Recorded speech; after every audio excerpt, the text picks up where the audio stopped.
Hello, people of the world watching internet videos that have to do with cars. Welcome to this, my 1990 Honda CRX SI Restoration Series, which will soon be powered by none other than a SIR 2-spec B16A. 第16幕3は望むことをする If you're new here or you missed out in the previous video, where I last left off, I was in the process of metalworking out dents, so that way once it's in epoxy, I don't have to use as much filler to remove them before paint. Fast, cheap, good. You can only ever pick 2 of those when you're painting a car. And because I'm doing all the labor, that takes care of the cost. And good means it's not going to be fast. Now, even though there's going to be glass sitting on top of this area and you physically won't see it, I cannot leave it the incorrect color. These things have to come off. Ah, I think I see. It's a little claw on the inside. Those are going to break. Nope, I got it. Boom, just like that. Got him. This black strip you see right here, which is sticky, is butyl. That is what holds the glass in place on these cars and most cars. Somewhere. For obvious reasons, I need to remove that because I'm not gonna put fresh paint on top of it. That's just crazy. Well, that might look like a wheel of Parmesan cheese for a robot to snack on. It's actually a giant eraser wheel for removing pinstriping and glue behind emblems. I'm either gonna ruin this wheel or this is gonna work awesome. Here it goes.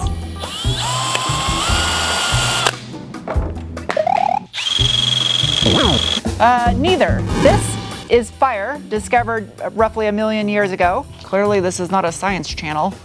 And I'm killing brain cells. That smells terrible. As the chemically induced dying brain cells started to set in, it took a little bit longer for me to realize this was probably not the fastest way to remove the adhesive from the hatch panel. At the rate that it's taking me to remove that butyl, it'll probably take about 6 hours to do. But I can't do that. I found this on the side of the road that a robot trucker must have just chucked out the window. It smells terrible, so that generally means that it'll do something. Oh, did I just put my hair in it? I'm gonna be so sad. I think it's working. Yep, that's working a lot quicker than my other method. Quick is a relative term, just like it was quick to remove that rubbery, burnt, robot piss-infused goo out of hair. This is gonna take for f***ing ever. Oh, that's way faster. When it comes to detailing cars or doing a cut and buff on paint, you always want to start the least abrasive method possible and then work your way up. But when it comes to shit like this, just go full overkill from the get-go because no one's got time to sit there and scrape goo. This is a public Sarah announcement. If you own a vehicle and you have not washed or waxed your car's paint in some time, I recommend doing so, or else you'll have to do this. And I don't think this is very fun. Don't tell anyone, but I actually say this every single time I do paint body work on a car, and I say I'll never do it again.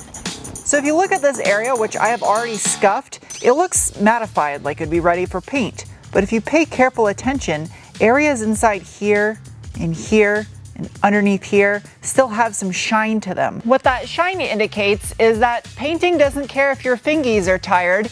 You haven't finished your task yet and you must complete it or else your entire paint job will fail.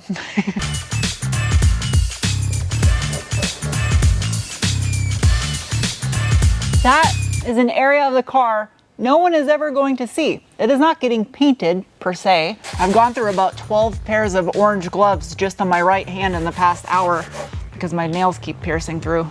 And I don't want to ruin my nails.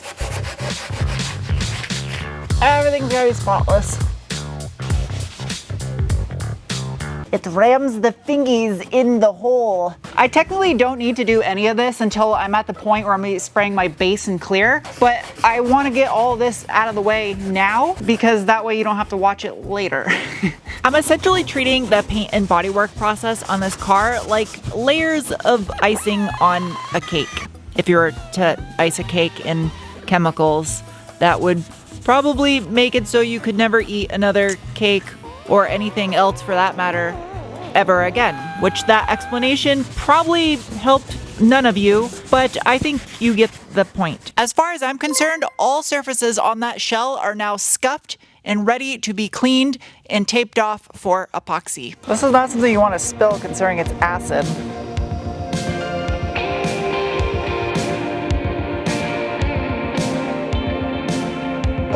It's the following day and I'm changing pace a little bit because, oh, this is all one giant assembly. So this giant contraption is what attaches the steering column to all of the wiring for the entire car. Everything worked on this car when I took it apart, and the more I keep flopping this wiring around, the more of a risk I run of cracking some wiring and causing some issues in the harness, and I don't need that smoke, literally. I don't think I need any lube. Famous last words. There you go. Fuse box off. One of the biggest issues with aging cars in the desert Southwest is plastics and rubbers become dry and brittle and crumbly. Luckily, it's not too bad on the inside of this car. So if you notice, the factory electrical tape is just like dry and falling off. Plastic's still not bad though. This right here is electrical tape in literally every color you could think of. Maybe not every color you could think of, but if you mix all these colors, you'll definitely get every color you can think of. Use a little bit of OE clean. I have to do this systematically, so that way I know exactly how it was done from the factory and I can replicate exactly that. So this plug right here, you'll notice is white, but it's got some black goo on it, and that's because something is missing here. That would be an area the manufacturer deemed a potential rattle source. This right here is felt Tessa tape. It's fire resistant and also very soft. If you own a vehicle and there's a little rattle underneath your dash that drives you insane, this tape right here is phenomenal at isolating the source of the rattle and stopping it. You just simply wrap whatever is rattling, a little bit of the felt tape, and then this plastic can't rattle against another piece of plastic. Now this harness may or may not have actually been manufactured by Honda. Yazaki and Sumitomo typically make wiring harness type things for Japanese vehicles. So this very well could be a Sumitomo or Yazaki made harness. But regardless, you'll notice there's yellow electrical tape at this union, as well as there's blue electrical tape at some other unions. And that is just done for whatever reason the robots deemed necessary. This is not a sandwich meat donut for robots, but rather brown electrical tape. And since I'm removing these components for now until I assemble the car, and this thing is literally almost the same color, looks OEM, and let you know that that goes there. The steering universal joint is disgusting. Works really nice still though. Solid feeling. Well, this will need to get re-lubricated. I'm not going to grease it until I go to install it back into the car. That way dirt and dust doesn't stick to it while it sits here waiting. There, that's clean. Now it just needs lube. Failing tape everywhere. Da-da-da! Yellow electrical tape, and that is what it was for. These little brown wire clamps go along the harness periodically and attach it to the firewall. Unfortunately, this one's got one side broken. I was not able to track down this exact style of wire harness tie, and this one will still actually hold with just one. If any of you know where these exact Honda brown wire loom ties can be sourced, let me know. I tried that cycle terminal place, and that was no luck either. Boom, just like factory. Something a lot of people overlook is cleaning up wiring harnesses when trying to remove the old smell from an old car. I didn't realize how much tape was wrapped around. There's like a mile of it. This is so much tape. The new Honda Prelude SI makes driving a more...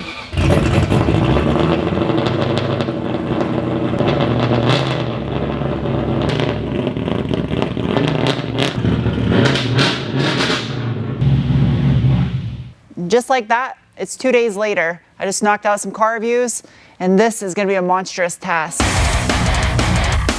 I've had this area treated with phosphoric acid for well over a week now. I bought a brand new bottle of it because the one I'd been using is a little bit older, and I want a fresh batch for this clean rinse. I'm gonna do what is essentially a rinse with the phosphoric acid to remove all of the phosphoric acid and let it sit for only 30 minutes and then neutralize, because that stuff is well dried.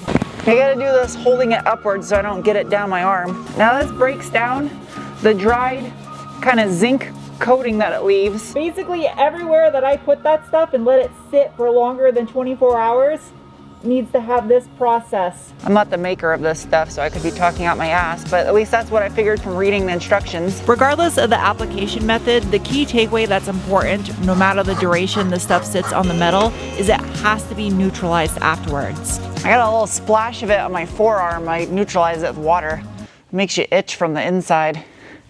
I don't know.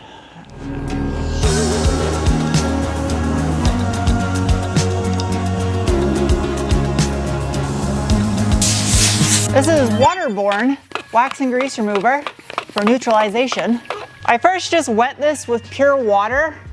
I'm gonna wipe the area. Let's add a little bit of solvent-based wax and grease remover now to neutralize. Basically just go back over everything that I did. Sorry, I'm not moving the camera around a ton right now. I have like a fast time crunch. I gotta get this done. Really just wipe those areas. Good. All the areas now that I pre-treated and let sit in the acid have been neutralized and cleaned, but the areas that didn't have any visible corrosion that were covered in paint before, that also needs to be treated because it's been bare steel for quite some time. For that, the same principle applies. 30 minutes or so, very light coating. So I'm just gonna kind of wet a microfiber in the solution and then just kind of give it a very thin coat. Just kind of a wipe. Oh, this thing's not in there properly.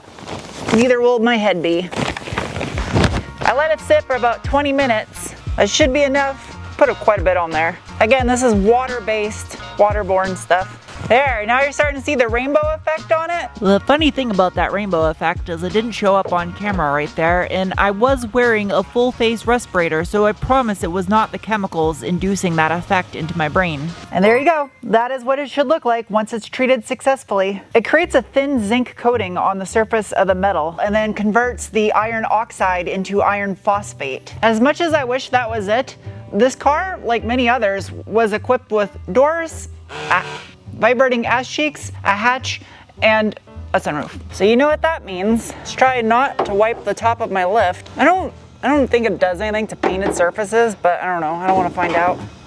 The acid application on the shell of the car moved along smoothly, and I felt like I was making good time that day. And then I moved on to the doors, and things started to go in a direction that I had not experienced before, and I still am not too sure on what exactly happened. Weird. That one had some kind of a weird reaction. I'm really confused because I've used this stuff quite a bit, and it looks like I'm having some kind of a reaction where it actually is flash rusting. It's turning a little bit more gold than I like, which is weird because you have to neutralize with water.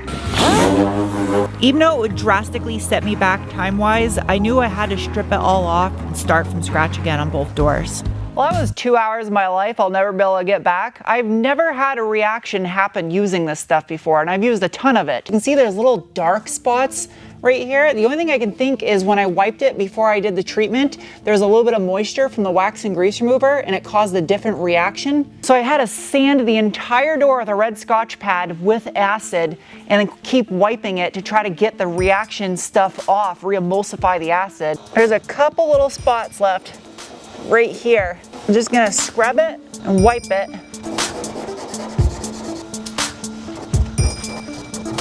There. That's all the areas. I don't know what the hell this is, but I don't like it.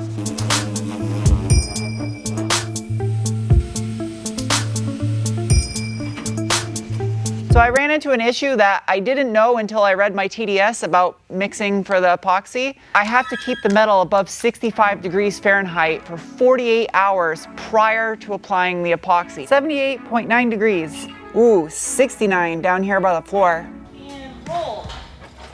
Hey! So that little chemical reaction fiasco I had yesterday consumed an additional 5 hours of my time. Like every chemical, there's a lot of varying data out there from people that claim to be experts on using it. But the best thing that you can do is just read the TDS and do exactly what the manufacturer tells you to do.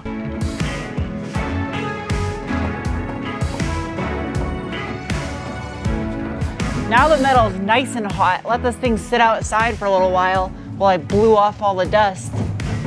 There you go, 86. I know you're probably wondering what's going on with the wiring harness I just started in this video, and this is a time crunch getting this thing in epoxy, so it kind of superseded video making. Tech tip, when masking stuff to paint, whether it be on your house or a vehicle, don't try to save money on the tape department because you're gonna lose that money and the time you waste. So I stick the tape on the back side with the sticky surface out, and then I'm gonna cut my paper to the exact shape and size and then stick it to the tape. I like to use paper mask rather than plastic because it's a little bit more rigid, other than when you tear holes in the center of it because you stuck with a knife. Try to find the upper part. Almost. I almost did it without a crease. Ta-da! That's gonna be interesting. I don't even know how I'm gonna do this. For all of those people that thought art class was a useless class in school, it pays off and stuff like this. Okay, gloves are not working out very well. Masking off a car for paint actually takes considerably longer than just painting the car itself. How the hell am I gonna do this part? Carefully. That kind of worked. That came out a lot better than I thought it would. I created a bit of a soft edge so that way the paint will just blow over the corner. It's like I'm making louvers, but out of paper. I don't know if I accidentally touched any of the bare metal, but I don't want my greasy fingerprints on here. So I think the smartest thing to do would be, I have no idea what the fuck I'm doing right now. If you're the type of person that's good at wrapping presents, you'd be perfect for this job. If I tape it to this, I'll give it something rigid to stick on. I, however, suck at wrapping presents. You remember how I spent all that time dry ice blasting the interior of this car and it was super spotless after? Welp, I have no idea why I volunteered to paint another car after doing the silica. It's like, yeah, that was fun. I'll do it again. Dumb idea, dumb idea. What do I do with the tape? I'm putting a lot of effort into this masking job because I'm gonna leave all this on throughout the body working process to keep dust from getting inside the car. And then when it's time for the final paint, it'll all come off and I'll remask it. So I kind of don't want to rush this. You don't ever want to rush anything other than like if you have to poop in an airport. Damn, it's not wide enough. When I got here this morning in my head, I was like, yeah, I'll mask off the car. It'll take a little while, probably take about 4 hours or so. Here I am, 7 hours deep.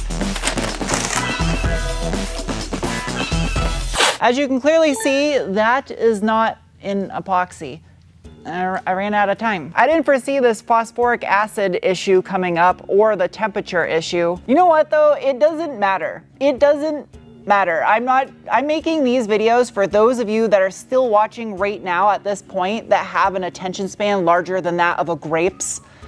This is the reality of restoring cars. This is what happens in real life, and I'm gonna normalize doing that in videos here on YouTube. With that said, the next video is gonna be a doozy because I gotta construct a paint booth in here, and all I got left is just masking some windows, so it will happen. Thank you guys for watching, and I will see you on the next one. Bye!